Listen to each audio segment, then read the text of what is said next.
The game. Most people consider life a battle, but it is not a battle, it is a game.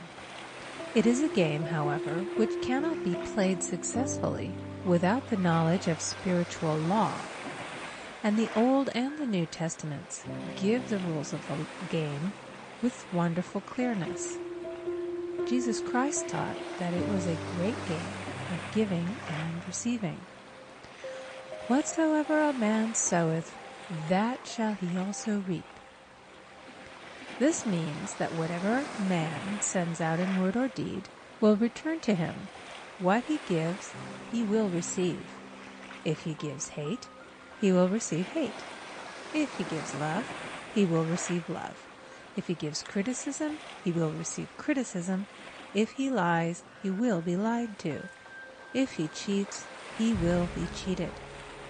We are taught also that the imaging faculty plays a leading part in the game of life. Keep thy heart, or imagination, with all diligence, for out of it are the issues of life. Proverbs 4:23. This means that what man images, sooner or later externalizes in his affairs. I know of a man who feared a certain disease. It was a very rare disease and difficult to get, but he pictured it continually and read about it until it manifested in his body, and he died, the victim of distorted imagination. So we see, to play successfully the game of life, we must train the imaging faculty. A person with an imaging faculty trained to image only good brings into his life every righteous desire of his heart. Health, wealth, love, friends, perfect self-expression, his highest ideals.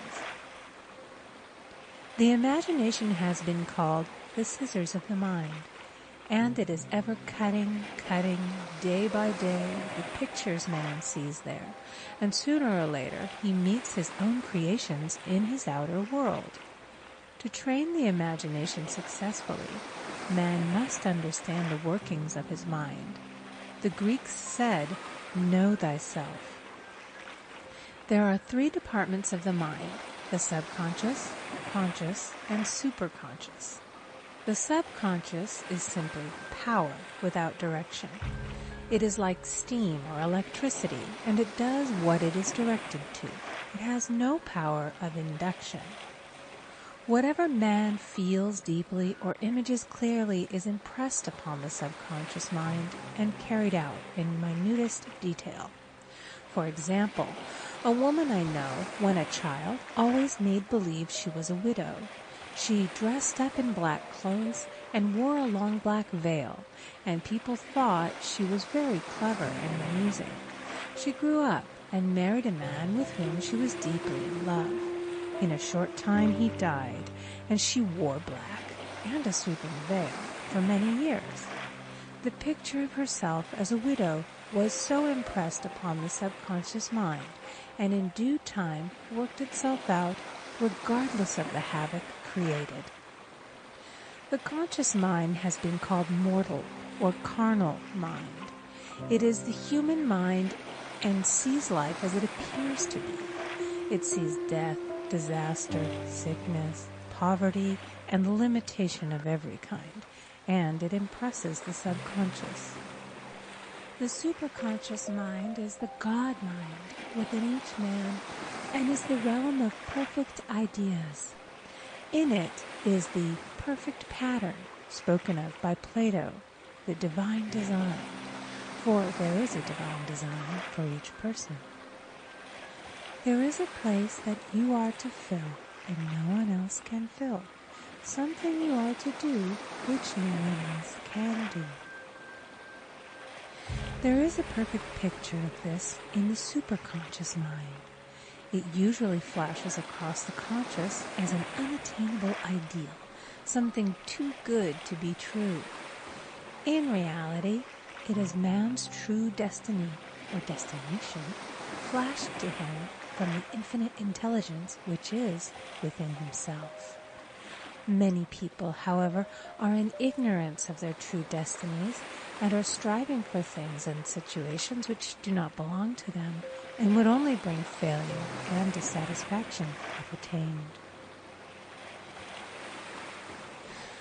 For example, a woman came to me and asked me to speak the word that she would marry a certain man with whom she was very much in love. She called him A.B. I replied that this would be a violation of spiritual law, but that I would speak the word for the right man, the divine selection, the man who belonged to her by divine right. I added, if A.B. is the right man, you can't lose him, and if he isn't, you will receive his equivalent. She saw A.B. frequently, but no headway was made in their friendship. One evening she called and said, "Do you know, for the last week, A.B. hasn't seemed so wonderful to me." I replied, "Maybe he is not the divine selection. Another man may be the right one." Soon after that, she met another man who fell in love with her at once and who said she was his ideal. In fact, he said all the things that she had always wished A.B. would say to her. She remarked, it was quite uncanny. She soon returned to his love and lost all interest in A.B. This shows the law of substitution. A right idea was substituted for a wrong one. Therefore, there was no loss or sacrifice involved. Jesus Christ said, "Seek ye first the kingdom of God and his righteousness, and all these things shall be added unto you." And he said the kingdom was within man. The kingdom is the realm of right ideas, or the divine pattern. Jesus Christ taught that man's words played a leading part in the game of life. By your words ye are justified, and by your words ye are condemned. Many people have brought disaster into their lives through idle words. For example, a woman once asked me why her life was now one of poverty, of limitation. Formerly she had a home, was surrounded by beautiful things, and had plenty of money. We found she had often tired of the management of her home and had said repeatedly, "I'm sick and tired of things. I wish I lived in a trunk." And she added, "Today I am living in that trunk."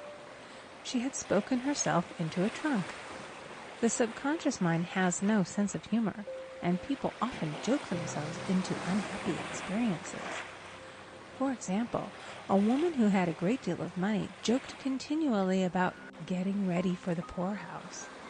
In a few years, she was almost destitute, having impressed the subconscious mind with a picture of lack and limitation. Fortunately, the law works both ways, and a situation of lack may be changed to one of plenty. For example, a woman came to me one hot summer's day for a treatment for prosperity. She was worn out, dejected, and discouraged. She said she possessed just $8 in the world.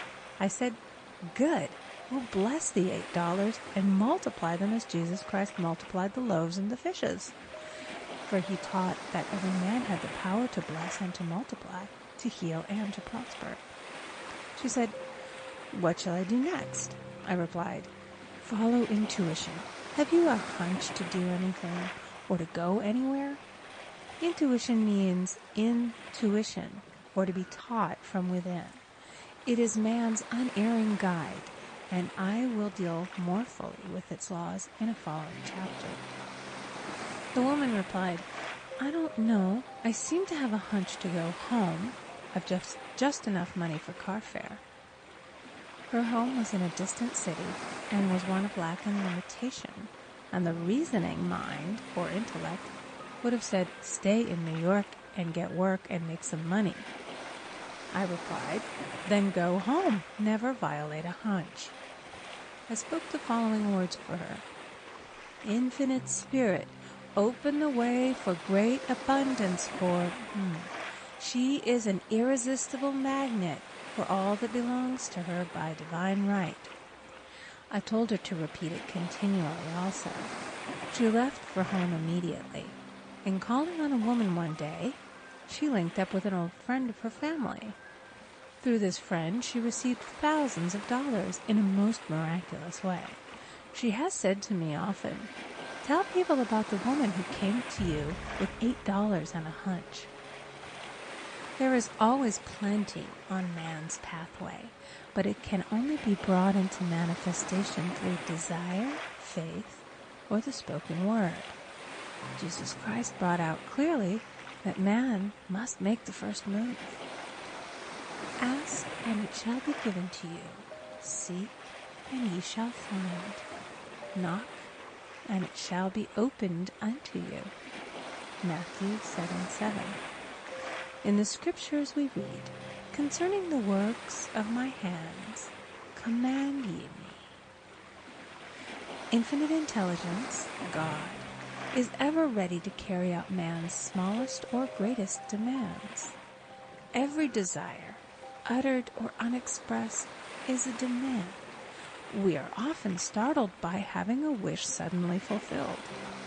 For example, one Easter, having seen many beautiful rose trees in the florist's windows, I wished I would receive one, and for an instant saw it mentally being carried in the door.